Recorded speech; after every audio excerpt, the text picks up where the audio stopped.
This isn't me trying to burst a bubble or me trying to elevate my position in concrete jungles. I find that I hesitate when they ask me about my struggles. Clowning position, important aspects I'm trying to juggle. Like, why am I doing this? I go with it day to day. I'm finding some bullshit promoters cause they refuse to pay. I tend to get stuck in the book when niggas be turning my page. Miseducation of Lauryn Hill was the level to chase. What a waste. Do you remember why you got into music? Was it for the people of popular status or did we fuse it? Do you remember the hunger, the struggle? Yo, we out here with Rouge era sessions. You got the exclusive listening session. Yes. Yes, you did. Phew, okay. Alright. This is what I wanted.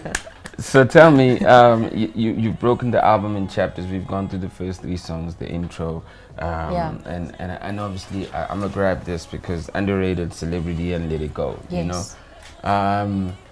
So what are the chapters? What are the chapters? So there's 4 chapters. So the first chapter is on the old school vibe because I love old school music and I love real rap stuff. So that was something that I wanted to touch on. Yeah. And then we go to the trap section, and then we have my love section, and then we have my woman / empowerment section, and it's all factors that I feel I needed to speak about, but at the same time I wanted to really highlight the importance of certain things that need to be spoken about in this industry, and I feel like we're always kind of speaking about it but not as much as we need to.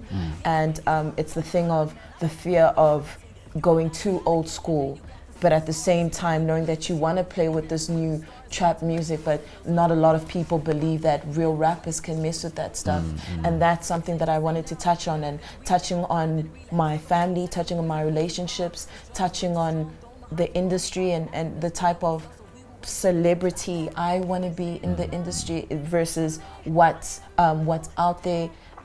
Just touching on things that I feel are really important to me, and the way I felt that I could do it is through chapters. And it's literally like a therapy session. Is there's moments that you really feel that you need to focus on, and there's moments you need to talk about, and that's how I felt I did it through my project.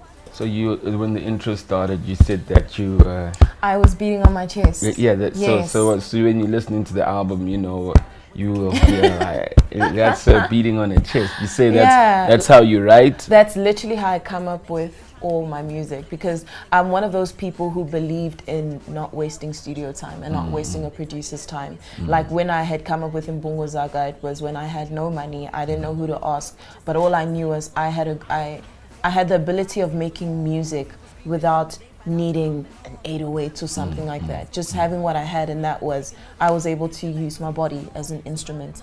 And with that intro, that is what I did when I wrote that intro.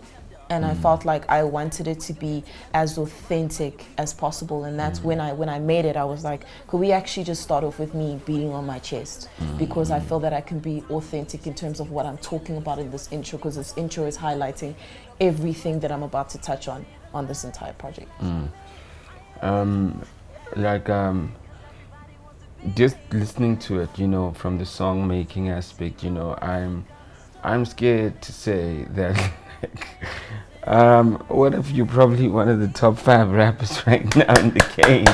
You know? I love that. Thank you. You know, Thank you. I know, like rappers, rappers. Thank you so much. Yo, Thank you. I just never wanted to show my emotions. I had a little tear out there. You know. Thank you so much. It's like, you know, I was listening to Zuki Dope's album, and so I don't know him, so I just checked out the music today, and then the music was so good, you know. And I listened to Brooks's album, you know, and I love Brooks. The music was so good, you know. I listened to PH's album, and you know, I just realized that my passion for this rap thing is so crazy. It's like when I hear you rapping, I just asked myself why it mattered, and I just felt like because it's a part of me, and you know, when my kid is growing up right now, I want to go, yeah, I used to do that too. Yeah.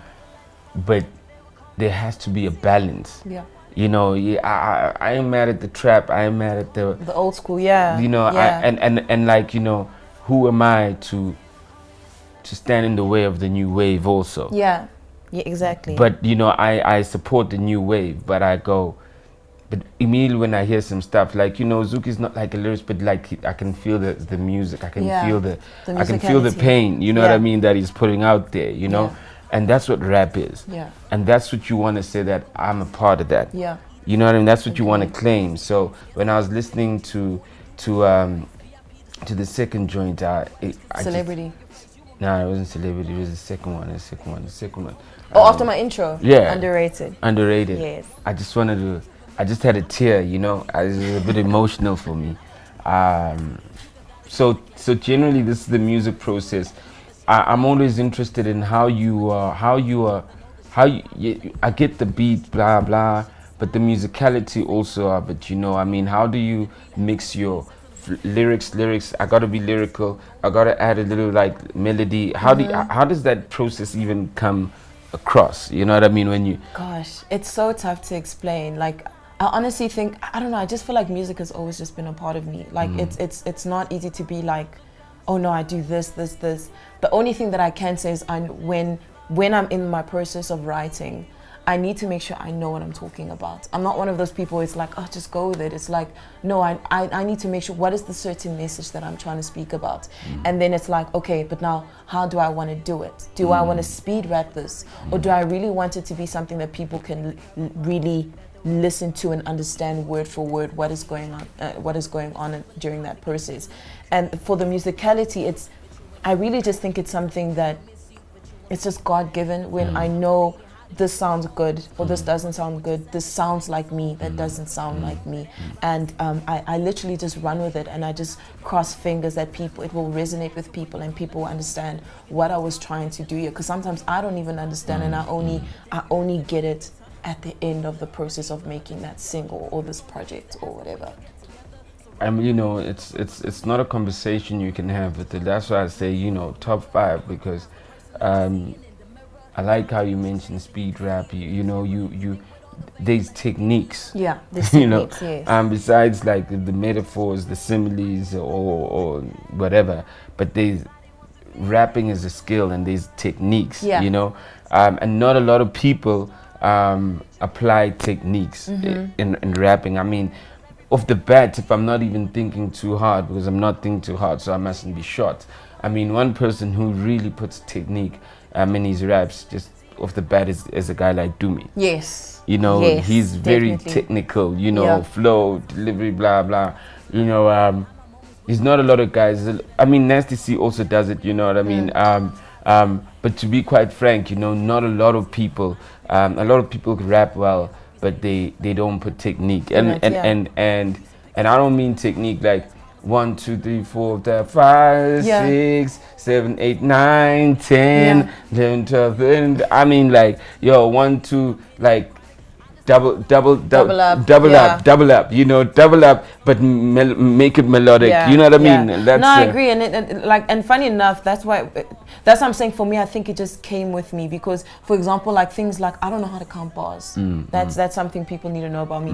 I don't know how to count bars. I literally just write until I'm done. Can I tell you something interesting? What? I mean, the late great Lebo Matosa also like couldn't count bars. Really? Yeah, I was in the studio with her, and she just went in. She just was like, oh, and like, yo, just like, because you know, with rappers we very specific, 8, 6. Yeah. So we recorded a track with her for an artist we once had called My Man, and she just gets in studio and she just gets into a zone. Yeah. She ain't counting no bars. Yeah. So that's funny, because that's literally how I work. I'm just like, just let me go until I'm done. And for some odd reason, I'm always done at the right point. It's literally like my body can just tell, okay, this is where you need to end. Because when people tell me do 4, do 8, do 16, do 24, I'm like, I have no idea what you're talking about. But let me just work, and you'll tell me when to stop. But they never need to, because for some odd reason, my body just knows this is where it ends. This is where you're done telling your story. It's strange like that. I can't explain it. So yeah. Oh, so this is why you went in the Now Never remix. Pardon? I'm joking. You're silly. I could have taken all of them. Because you couldn't count the bars. You're like, nah, like I switch. I don't know. You know, I might just do the whole song. I don't need got space for me. You know, I'll do with the girls because at least you can speak in cousin go girl. You know. You're so silly. I got a bar problem. So silly. You know when you haven't. No, switch those as well. You know when you haven't girl talk, you're like, girl. You laugh. I got Probably a bar everyone problem. on that remix was like, they all know. Everyone I've worked with knows I don't count bars. Yeah, I'm yeah. like, let me write until I'm done. Switch as well. Yeah, yeah. So who knows? If I was on that track, I probably would have.